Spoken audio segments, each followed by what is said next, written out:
Ok, en este podcast vamos a hablar un poco acerca de la fisiocracia, ¿ok? Y bueno, y de su máximo representante, que es el señor François Quesnay, que lo tenemos aquí en este retrato de la época. Quesnay es un personaje bien curioso, ¿ok? Hijo de un granjero francés, que muere cuando Quesnay era apenas un niño, ¿ok? Y bueno, y su madre, que al parecer todavía era joven, se casa luego con un artesano francés, un relojero, que va a ser un excelente padrastro para Kené. Y bueno, y él no le va a imponer a Kené el que sea relojero igual que él, pero satisface los deseos de Kené porque Kené quiere ser médico, ¿no? Y esta es una época en la cual la medicina no se estudiaba como hoy en día en las universidades, sino que la medicina era una suerte de artesanado que se estudiaba igual que las artesanías. O sea, se tenía que pasar por un proceso de aprendizaje y luego de eso el maestro, que era el cirujano que enseñaba a este aprendiz, decidía que el aprendiz estaba apto para actuar como médico y efectivamente el joven podía dedicarse a esa labor, ¿no? ¿Ok? También hay que recordar que esa forma de negocios, la medicina, estaba asociada a la barbería, por lo cual el, el, el cirujano era barbero, ¿ok? Bueno, algunos barberos eran cirujanos, ¿no? Y bueno, y Kenneth se dedicaba a ese trabajo, ¿no? Y tuvo la suerte de que en, entre sus clientes tuvo a Madame Pompadour, que era la amante de Luis XV, quien, este, por supuesto, después consigue que también Kenneth se convierta en el médico de Luis XV. Y de hecho, Kenneth va a pasar a vivir en Versalles, ¿ok? En las habitaciones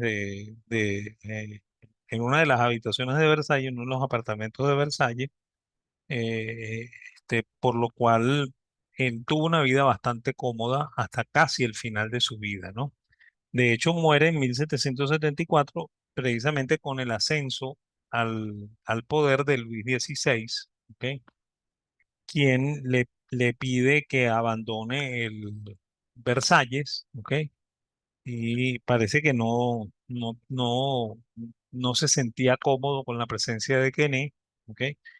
Y bueno, y Kené unos pocos meses después fallece, ¿ok? Me imagino que de la depresión de no estar ya en Versalles, ¿no? Y de no ser el médico real.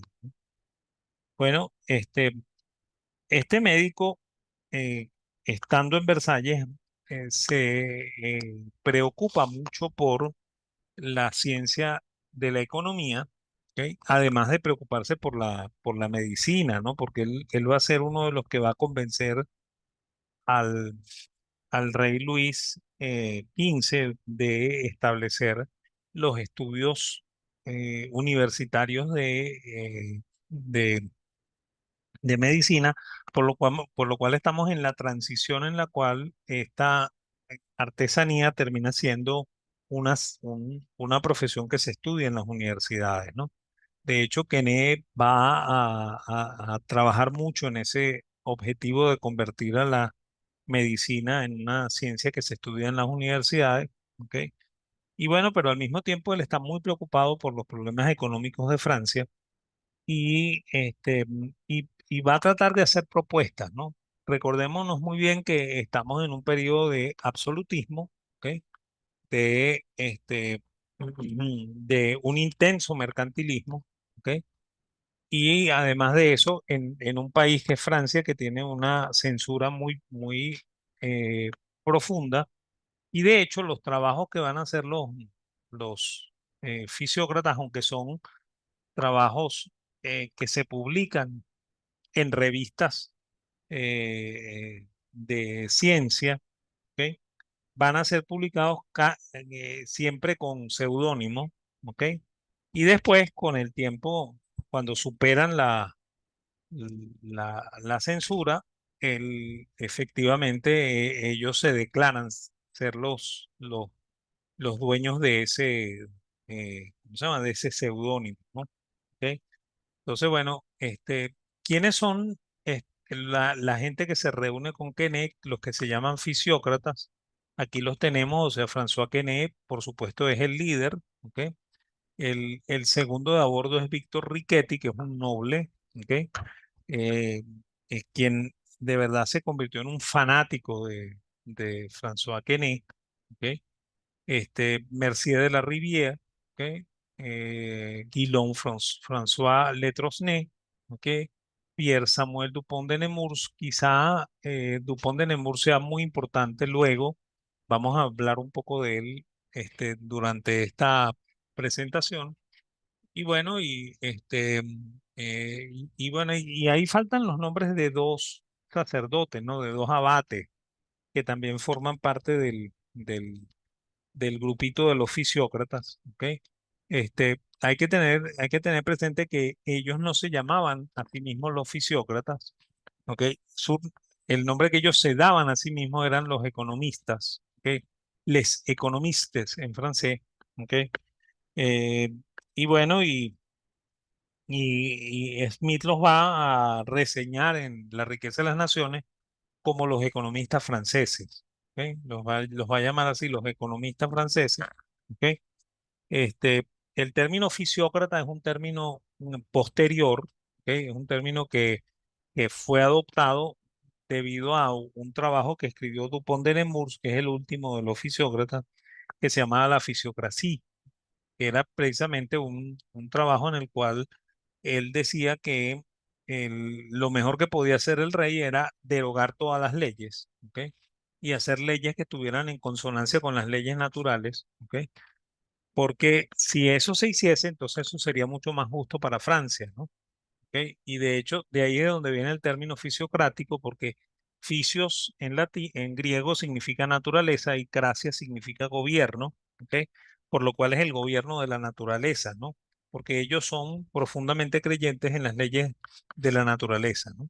Y también hay que tomar en cuenta que estamos también en un periodo en el cual está ocurriendo la transformación de algunos conocimientos semiocultos, ¿ok? Como por ejemplo el caso de la alquimia, ¿ok? En química, ¿ok? Y otras ciencias medio ocultas en ciencias naturales, ¿ok? Por lo cual estamos en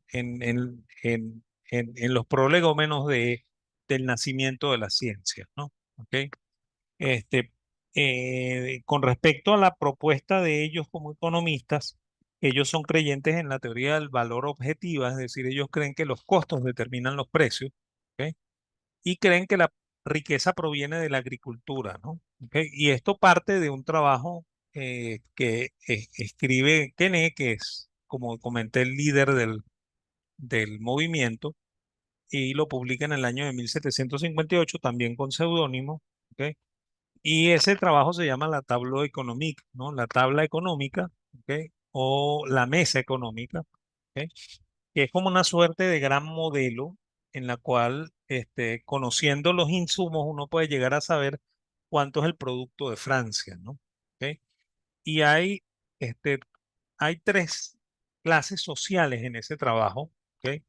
Hay una clase social que es la clase poseedora de la tierra, que en él la llama clase improductiva o clase estéril. ¿Ok? Eh, Hay una clase que es la clase productiva, que es la que produce porque los dueños de la tierra le arriendan la tierra y ellos pueden ser granjeros y producir, ¿ok? Que es eh, este, la clase que genera lo que ellos llamaban producto neto, ¿ok?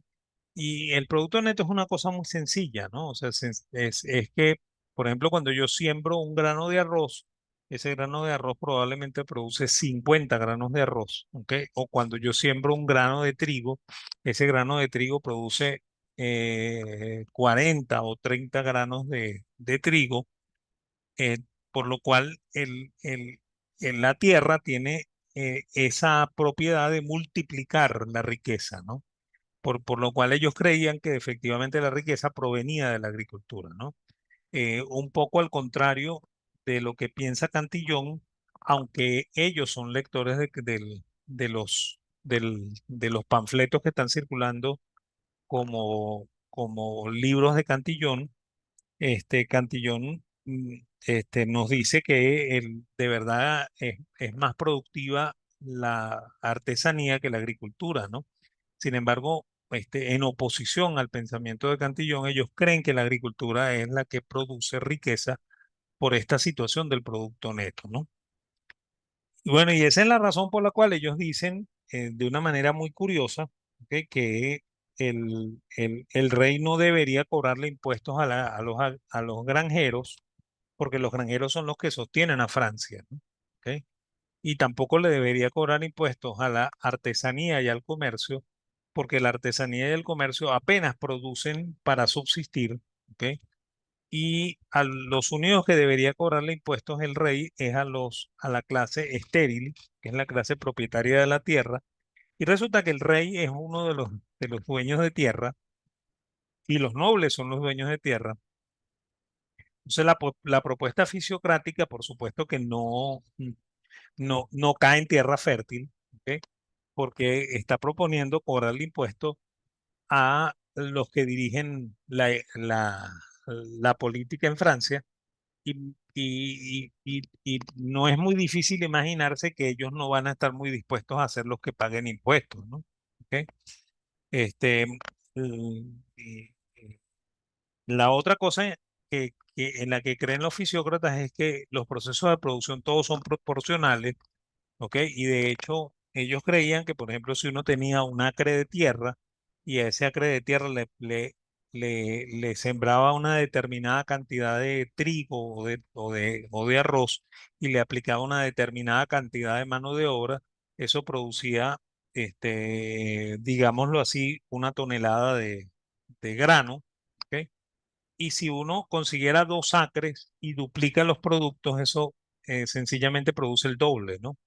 Y eso no es exactamente así, pero ellos creían que eso era así, ¿ok? Lo exponen como cierto, ¿ok? Y la otra cosa muy interesante en el pensamiento fisiocrático es la creencia de que el dinero es como una suerte de sangre en el cuerpo, ¿ok? Acuérdense que estamos en presencia de gente que cree en las ciencias naturales y sobre todo que su líder es médico, ¿ok? Por lo cual no es extraño que utilicen este tipo de símiles, ¿no? ¿Ok?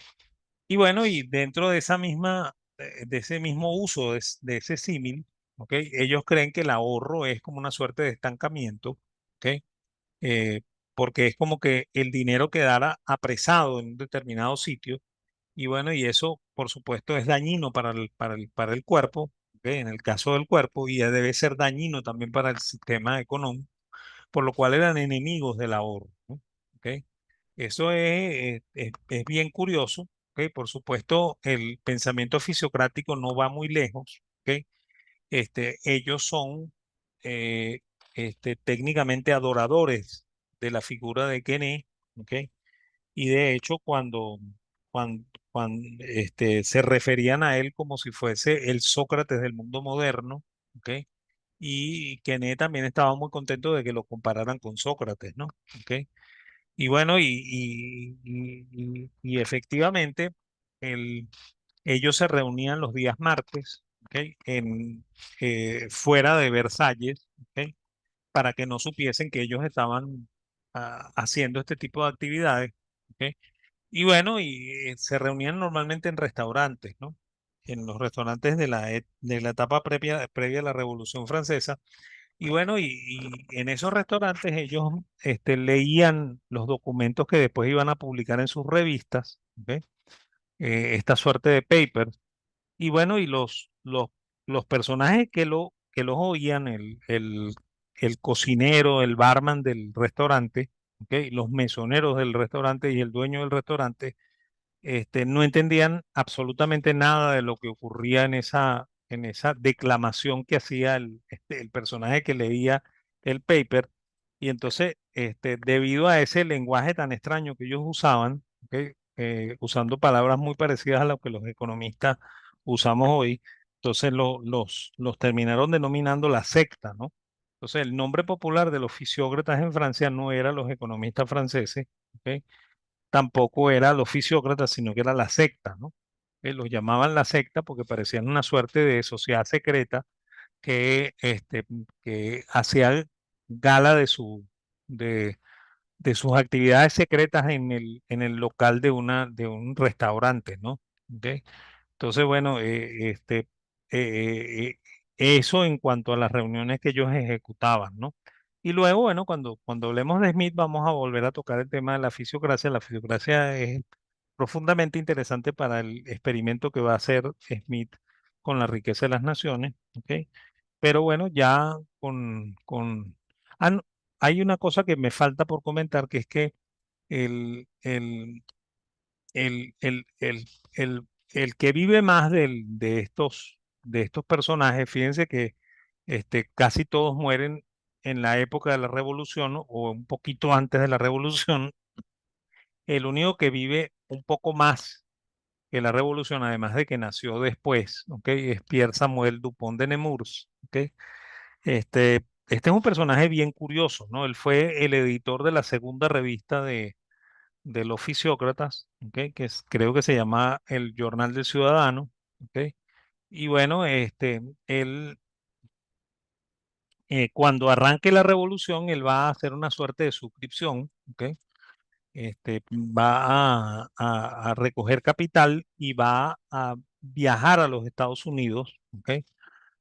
Con los expedicionarios que van a ayudar a la independencia norteamericana, con la intención de montar una sociedad fisiocrática en Estados Unidos, porque ellos creen que, o sea, él cree que Estados Unidos, al ser una nación nueva, va a ofrecer un mundo de oportunidades para la visión que tienen los fisiócratas.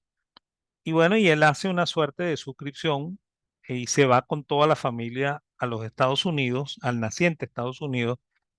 Y bueno, y resulta que cuando ellos llegan, el valor de la tierra era tan alto, ¿ok? Que lo que ellos llevaron no era suficiente para comprar tierra. Y entonces decidieron montar un negocio, inicialmente de importaciones y exportaciones, y este personaje, Pierre Samuel Dupont de Nemours, se va a regresar a Francia, ¿ok?